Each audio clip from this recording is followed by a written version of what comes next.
Hello दोस्तों, I welcome you all to Rahul Sharma education.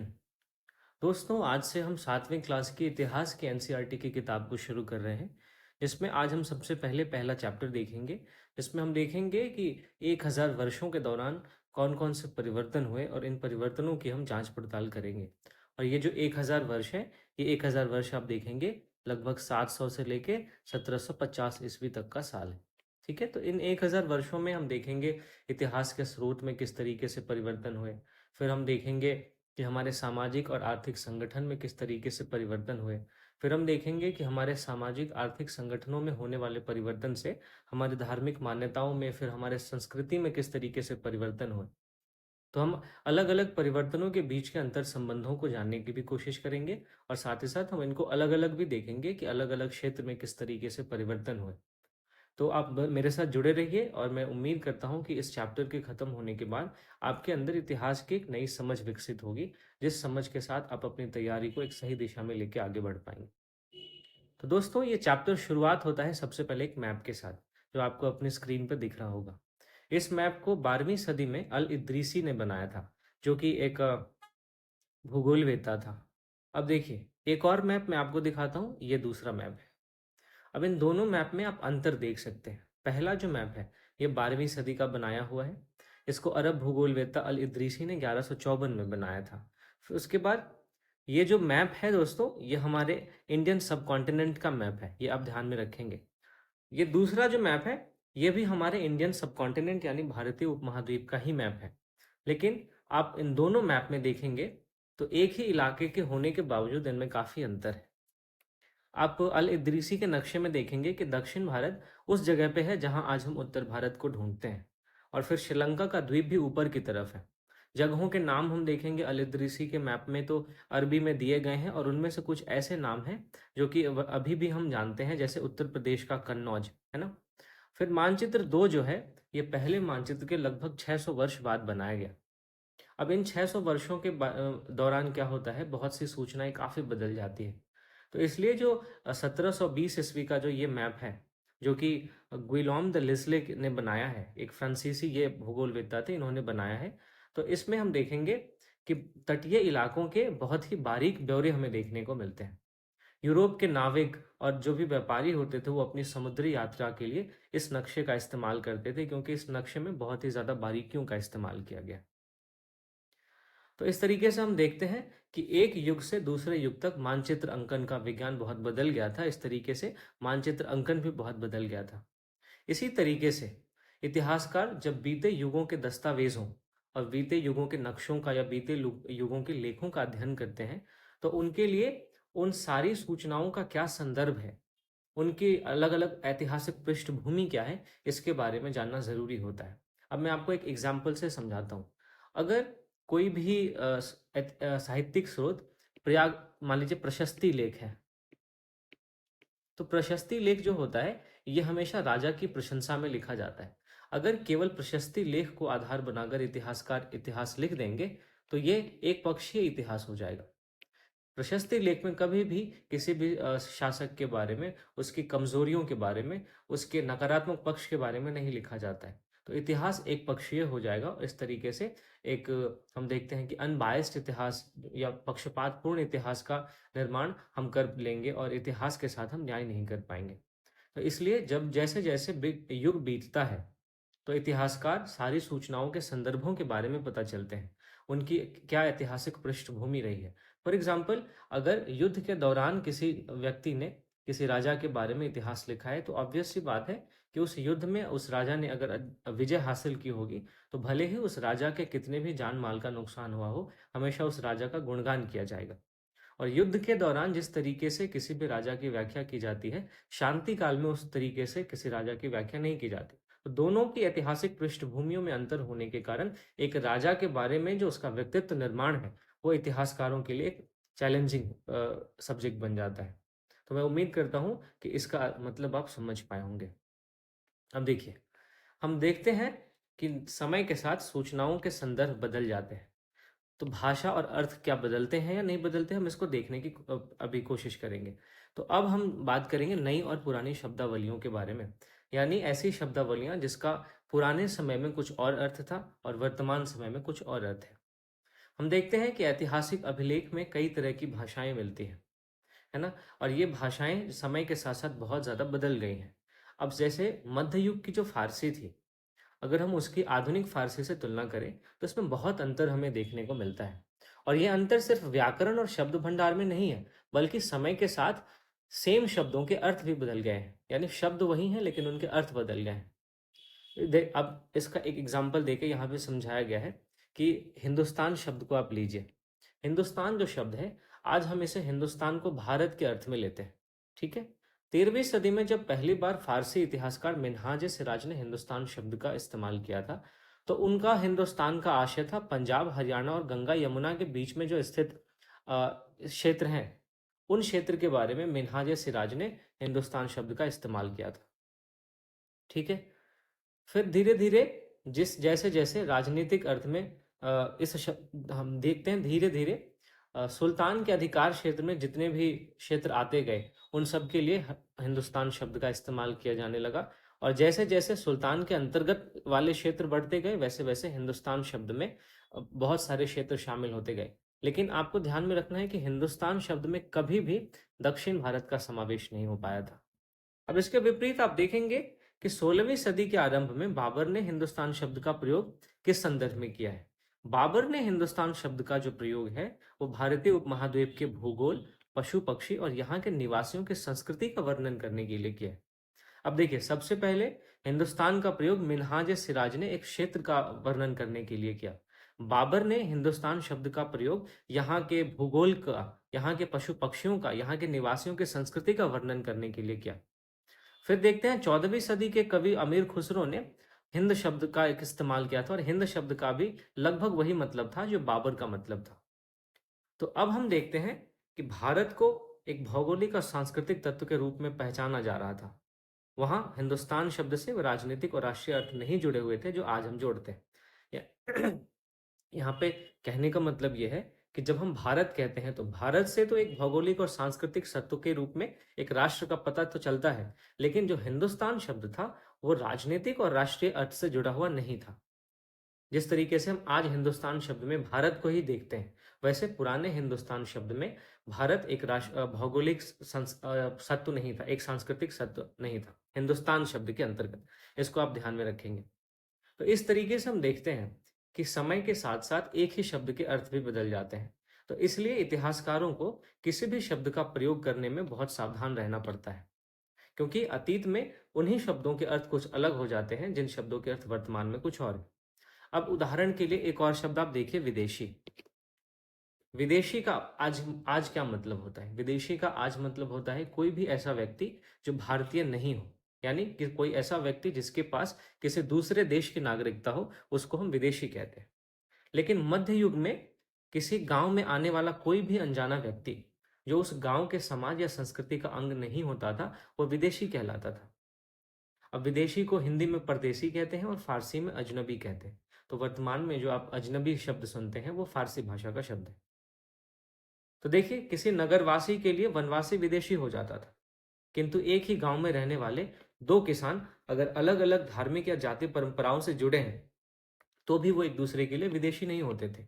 इस तरीके से हम देखते हैं कि विदेशी शब्द का जो वर्तमान में अर्थ है, वो पुराने समय में इसका अर्थ बिल्कुल अलग था।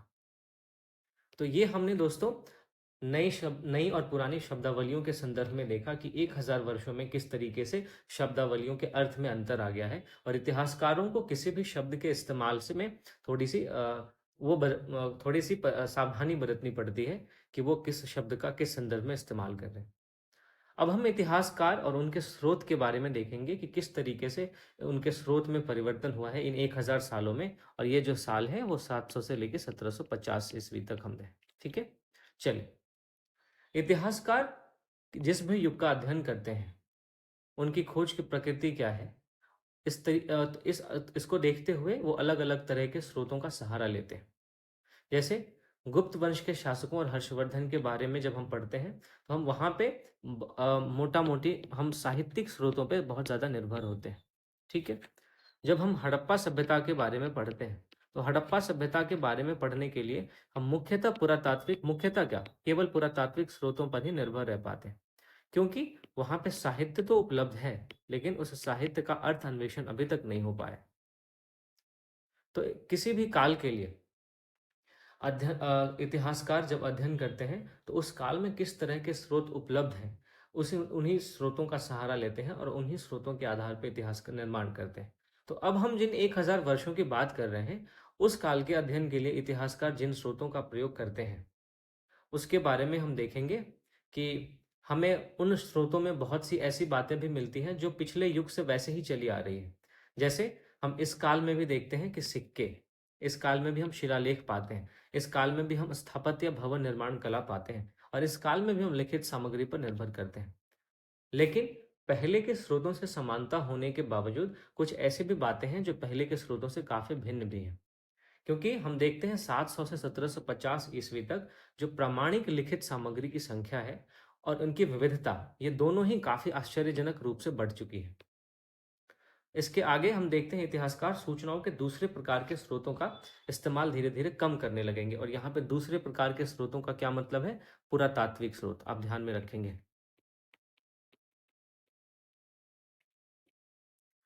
तो इतिहासकार 700 से लेके 1750 ईस्वी तक का जो इतिहास का निर्माण करते हैं या इतिहास का अध्ययन करते हैं, इसके लिए वे मुख्यतः साहित्यिक सामग्रियों पर निर्भर करते हैं, क्योंकि इस काल में साहित्यिक सामग्रियों की प्रामाणिकता काफ़ी बढ़ चुकी है और पुरातात्विक जो साक्ष्य होते हैं वो हाशिए पे चले जाते हैं। लेकिन आपको ध्यान क्या रखना है, किसी भी काल के इतिहास के निर्माण में हमेशा साहित्यिक और पुरातात्विक दोनों साक्ष्यों में जो बातें कही गई है, उन बातों की इन दोनों में पुष्टि करनी चाहिए। यानी साहित्यिक साक्ष्यों में कही गई बातों की पुष्टि पुरातात्विक साक्ष्य से करनी चाहिए और पुरातात्विक जो साक्ष्य हैं उनसे जो भी अर्थ निकलते हैं उनकी पुष्टि साहित्य से करनी चाहिए। तभी जाके एक सही इतिहास का निर्माण हो पाता है। अब हम देखते हैं कि 700 से 1750 ईस्वी के इन 1000 सालों के दौरान कागज जो है वो क्रमशः सस्ता होता गया और कागज बड़े पैमाने पर उपलब्ध होने लगा। तो जब कागज़ बड़े पैमाने पे उपलब्ध होने लगा, तो जो लोग हैं वो धर्म ग्रंथ, शासकों के वृत्तांत, संतों के लेखन, जो भी उपदेश होते थे संतों के वो, फिर अर्जियाँ, फिर अदालतों के दस्तावेज़ होते थे वो, फिर जो व्यापारी थे उनके हिसाब और करों के खाते, इन सब को लिखने में लोग कागज़ों का इस्तेमाल करने लगे। धनी व्यक्ति जो है, शासक है, जन है, मठ है, मंदिर है, ये सब क्या करते थे? पांडुलिपियाँ एकत्रित किया किया करते थे और इन पांडुलिपियों को पुस्तकालयों और अभिलेखागारों में रखा जाता है। अभी भी आप देखेंगे बहुत सारी पांडुलिपियाँ हमारे देश के कई पुस्तकालयों में और अभिलेखागारों में रखी हुई हैं। और इन पांडुलिपियों तथा दस्तावेज़ों से इतिहासकारों को बहुत सारी जानकारियाँ मिलती हैं। लेकिन इन दस्तावेज़ों और इन पांडुलिपियों का उपयोग करना काफ़ी कठिन है। अब कठिन क्यों है, हम इस बात को अब समझेंगे। देखिए, पुराने समय में छापे-खाने नहीं होते थे जिस तरीके से हम आज देखते हैं। हमें आज किसी भी चीज़ की ज़रूरत होती है, किसी भी सूचना की ज़रूरत होती है, तो हम सीधा डाउनलोड करते हैं और जाकर प्रिंट आउट करवा लेते हैं। तो पुराने समय में ऐसी कोई व्यवस्था नहीं थी। पुराने समय में छापे-खाने नहीं थे, तो छापा-खाना या किसी भी मूल कृति की जो दोबारा से लिखाई होती थी, उनको कौन लिखते थे? लिपिक या नकल-नवीस क्या करते थे? अपने हाथों से ही पांडुलिपियों की प्रतिकृति बनाते थे। अब आपने अगर कभी अपने मित्र के गृह कार्य की नकल उतारी है, इसमें बताया ये गया है कि अगर आपने कभी अपने दोस्त के नोट्स कॉपी किए होंगे या उनके उसके नोट से आपने जब अपना नोट्स लिखा होगा, तो आपने देखा होगा कि कहीं-कहीं पे आपके दोस्त ने जो लिखा है, वो आप नहीं समझ पाते होंगे। तो आप यहाँ पे ये समझाने की कोशिश की गई है कि नकल उतारना एक आसान काम नहीं है।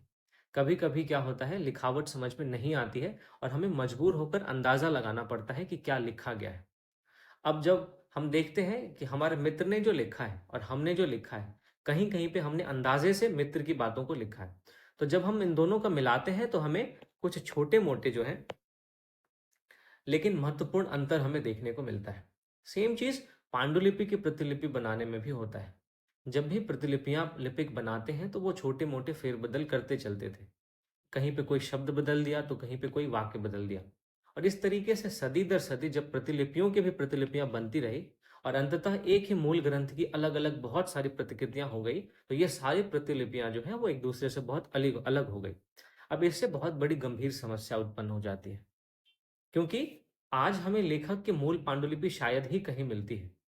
इतिहासकार जिन भी प्रतिलिपियों का इस्तेमाल करते हैं, वो लिपिकों द्वारा बनाई गई प्रतिलिपि है।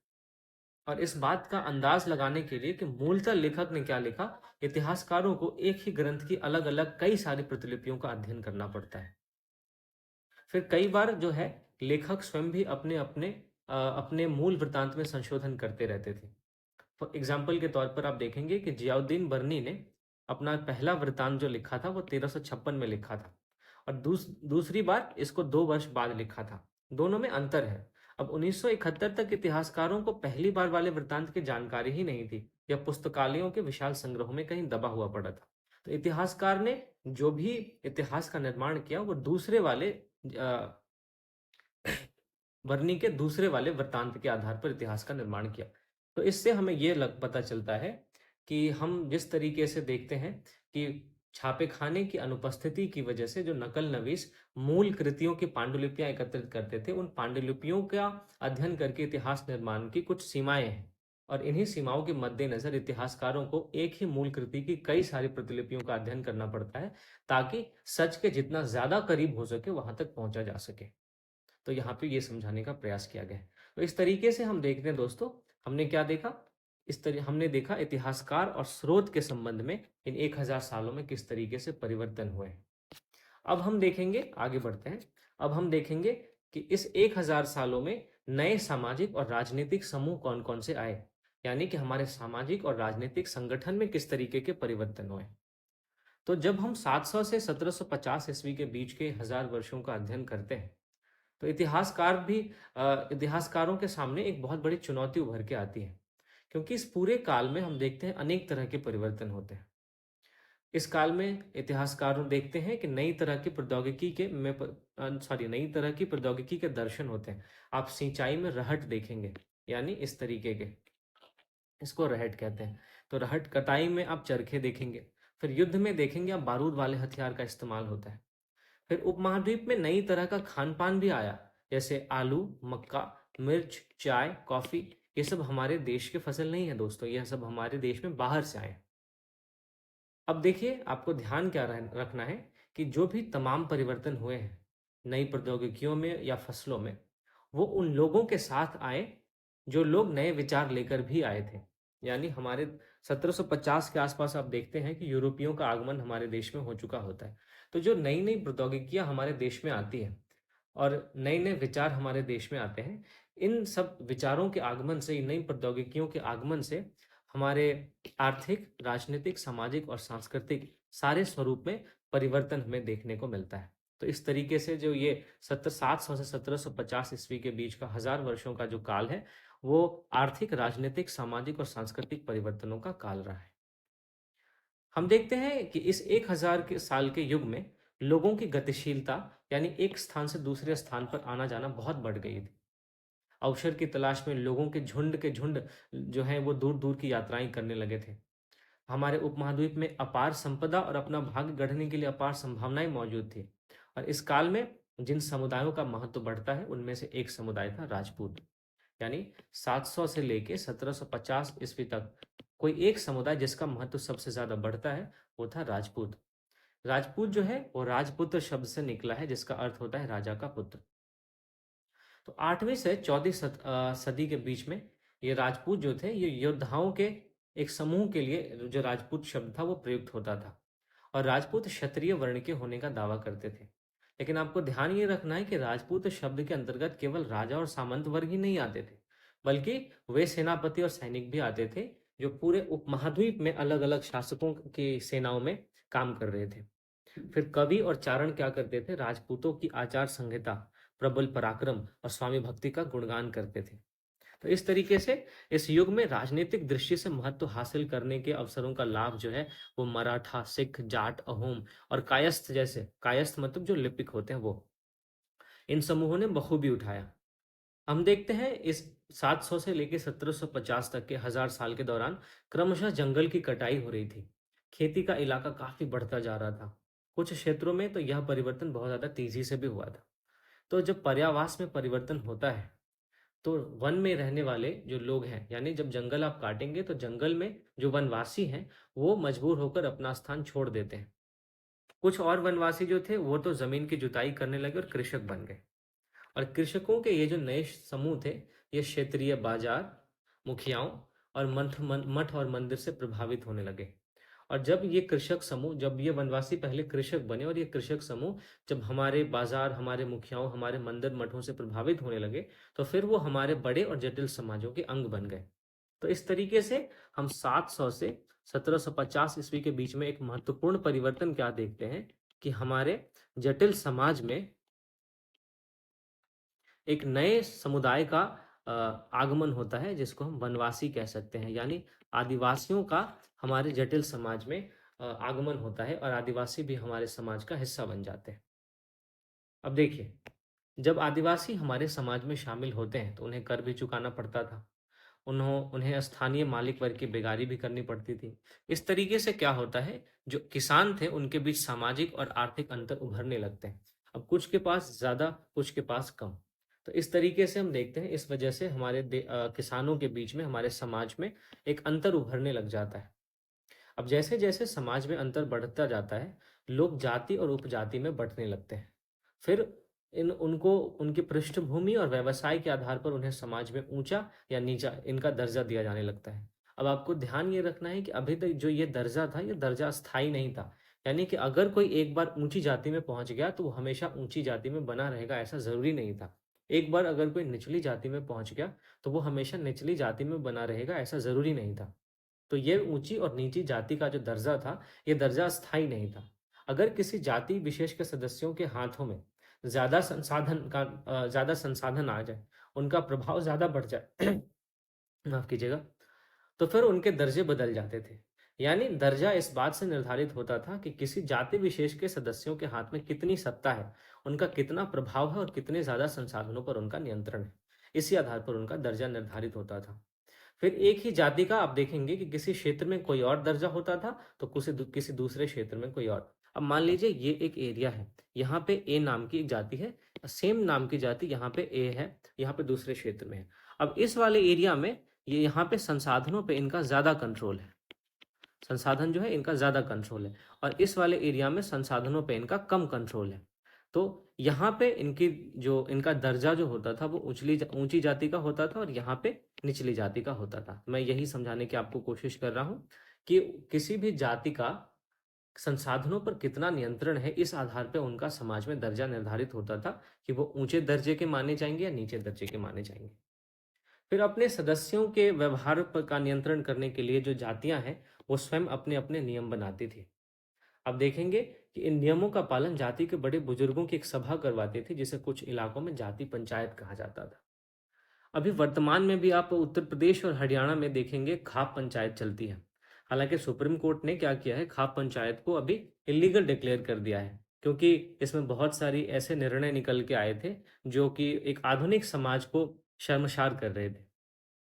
तो इस वजह से जो जाति पंचायतें अभी है, उनका बहुत ज़्यादा रेलेवेंस नहीं रह गया, उनकी प्रासंगिकता बहुत ज़्यादा नहीं रह गई है। तो अपने सदस्यों का नियंत्रण करने के लिए जातियां अपने अपने नियम बनाती थी, और बड़े बुजुर्गों की एक सभा इन नियमों का पालन सबसे करवाती थी, इन इलाकों में जिनको जाति पंचायत कहा जाता था। लेकिन जो जातियों को अपने निवास के गांवों के रिवाज का पालन करना भी पड़ता था। फिर देखते हैं कई गांवों पर मुखियाओं का भी शासन होता था, और ये मुखियाएं जो थे वो मिल मिलाकर अपने आप में राज्य की एक छोटी इकाई भर होती थी। ठीक है, आगे बढ़ते हैं। तो इस तरीके से दोस्तों हमने क्या देखा कि नए सामाजिक और राजनीतिक समूह जो है, वो 700 से लेकर 1750 ईस्वी के बीच में हमारे समाज की मुख्य धारा में शामिल होने लगते हैं। और जब हमने उन्हें अपना अंग बना लिया, तो फिर वो हमारे नियम कानून के अनुसार ही ढलने लग गए। अब हम आगे बढ़ते हैं। अब हम देखते हैं क्षेत्र और साम्राज्य के कॉन्टेक्स्ट में कि क्षेत्र और साम्राज्य में इन 1000 सालों में किस तरीके से परिवर्तन आया। अब हम चोल, तुगलक, मुगल, इन सब के बारे में अगले अध्याय में पढ़ेंगे। तो इन सब के अंतर्गत जो बड़े बड़े राज्य थे, इनके अंतर्गत बहुत सारे क्षेत्र आ जाते थे। दिल्ली के सुल्तान गयासुद्दीन बलबन की प्रशंसा में एक संस्कृत प्रशस्ति जो है, उसमें लिखा गया है, और इस गयासुद्दीन बलबन को एक विशाल साम्राज्य का शासक बताया गया है, जो पूर्व में बंगाल से लेकर पश्चिम में अफगानिस्तान के गजनी तक फैला हुआ था, और जिसमें संपूर्ण दक्षिण भारत भी आ जाता था।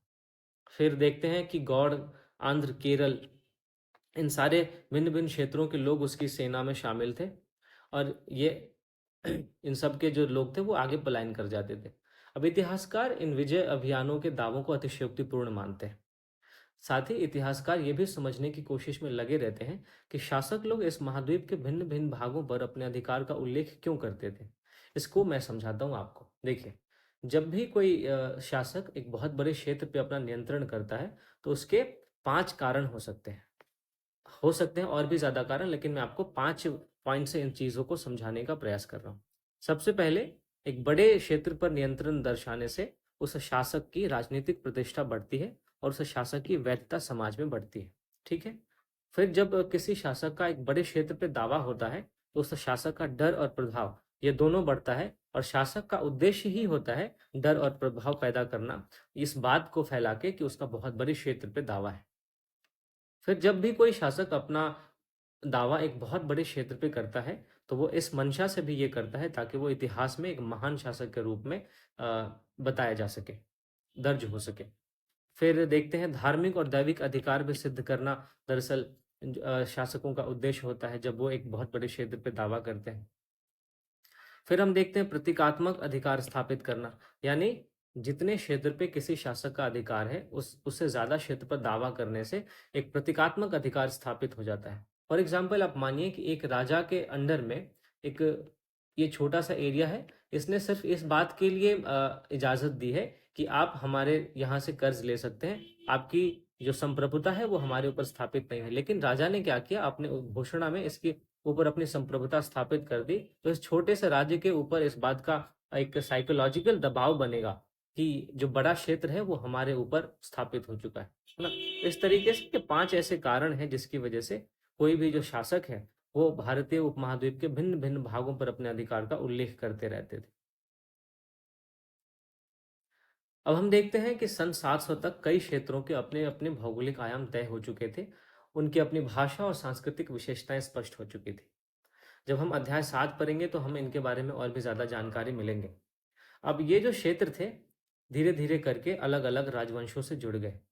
अब जब अलग-अलग राजवंशों से जुड़ेंगे तो इन राज्यों के बीच काफ़ी टकराहट चलेंगी। अब देखेंगे कि चोल, खलजी, तुगलक और मुगल जैसे राजवंश, इन्होंने एक विशाल साम्राज्य खड़ा कर लिया था, लेकिन ये सभी साम्राज्य समान रूप से स्थिर या सफल नहीं हो पाए थे। अब हम आगे बढ़ते हैं। 18वीं सदी में मुगल वंश अब क्या होता है, पतन के ढलान पर होता है। अब जब मुगल वंश पतन के ढलान पर था, तो जो भी क्षेत्रीय राज्य थे, वो मुगलों की कमजोरी का लाभ उठाने लगे और फिर से उभरने लगे। लेकिन वर्षों से जो सर्व क्षेत्रीय साम्राज्यों का शासन चल रहा था, उससे क्षेत्रों की प्रकृति बदल गई थी। उन क्षेत्रों पर कई छोटे-बड़े राज्यों का शासन चलता रहा था और फिर उन राज्यों की बहुत सी बातें इस महाद्वीप के अधिकतर भाग पर फैले इन क्षेत्रों को विरासत में मिली थी। अब इस तथ्य का पता हमें उन परंपराओं से चलता है जो इन क्षेत्रों में उभरी थी। दरअसल इन परंपराओं में कुछ एक दूसरे से भिन्न थी, तो कुछ एक दूसरे के समान थी। ऐसी परंपराएं हमें प्रशासन, अर्थव्यवस्था के प्रबंधन, उच्च संस्कृति तथा भाषा के संदर्भ में मिलती है। और 700 से लेकर 1750 ईस्वी के बीच के हजार वर्षों में अलग-अलग क्षेत्रों की प्रकृति एक दूसरे से कटकर अलग-अलग नहीं पनपी थी। हालांकि देखिए, अलग-अलग क्षेत्रों के अपने चरित्र की अपनी विशिष्टताएं रही थी, लेकिन समन्वय की सर्व क्षेत्रीय ताकतों का प्रभाव भी उन पर काफी पड़ा था।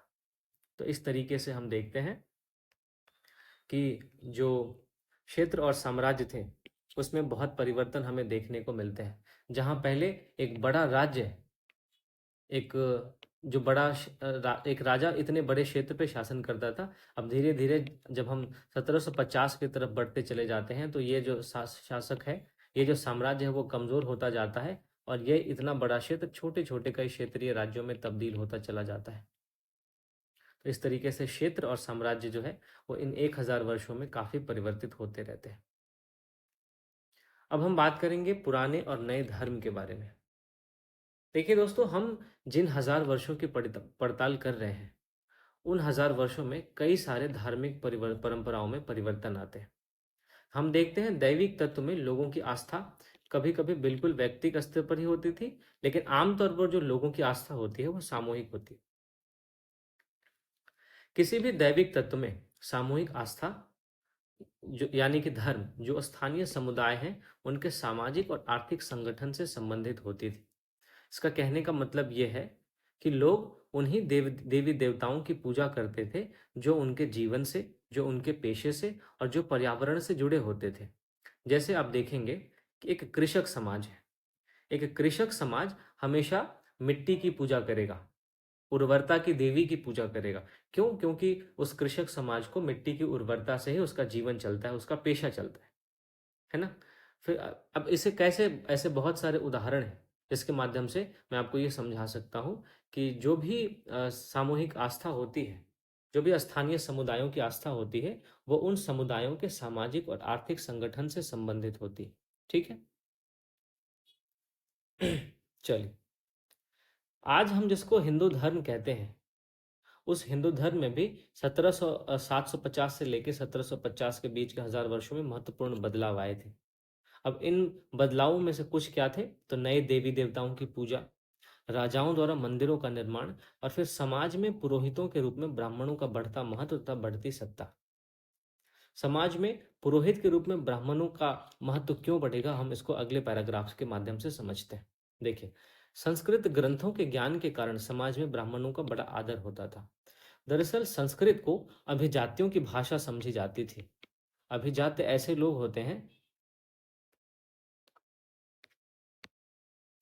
अभिजात्य ऐसे लोग होते हैं जो समाज में ऊंचे दर्जे के माने जाते हैं। तो संस्कृत को अभिजातियों की भाषा समझी जाती थी। जन सामान्य सामान्यतः संस्कृत का इस्तेमाल नहीं करते थे। तो चूंकि संस्कृत ग्रंथों के ज्ञान जो है वो ब्राह्मणों को होता था, इसलिए ब्राह्मणों का समाज में बहुत आदर होता था। और ब्राह्मणों के संरक्षक थे नए नए शासक, जो स्वयं प्रतिष्ठा की चाह में थे। अब देखेंगे हम 700 से लेकर 1750 ईस्वी तक के काल में एक ब्राह्मण क्षत्रिय गठबंधन बन जाता है।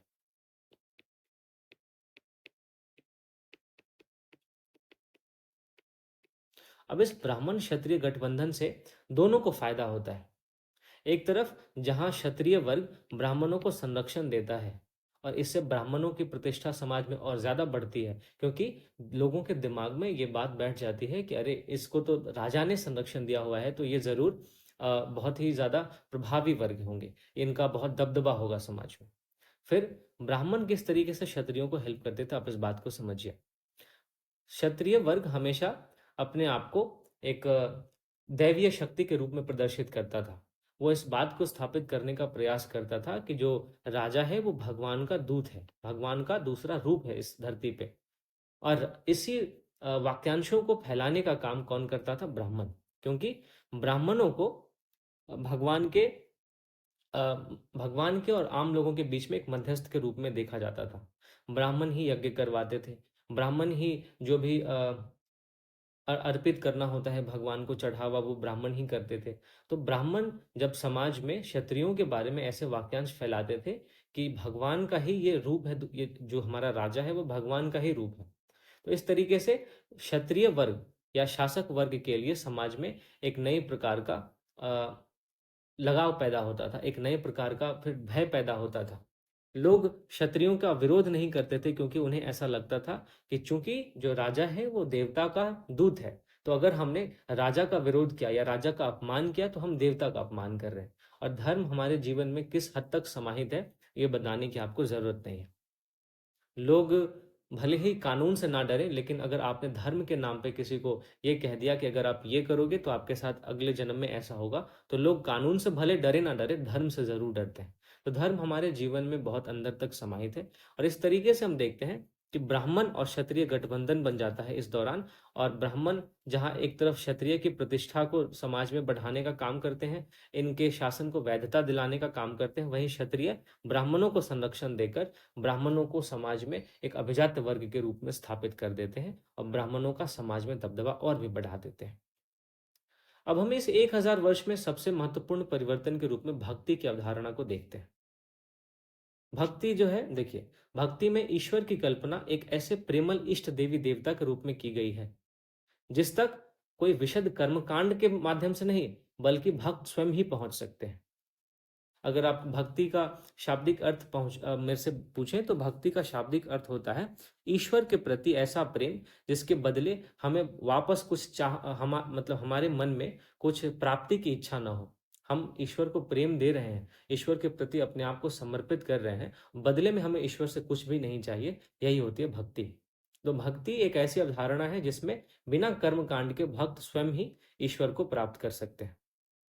अब इसके बारे में हम अध्याय 6 जब पढ़ेंगे तो उसके बारे में बहुत ज़्यादा डिटेल में पढ़ेंगे, ठीक है? तो यहाँ पे आपको ध्यान ये रखना है कि 700 से लेकर 1750 ईस्वी के बीच में भक्ति की अवधारणा एक महत्वपूर्ण परिवर्तन के रूप में उभर के आती है।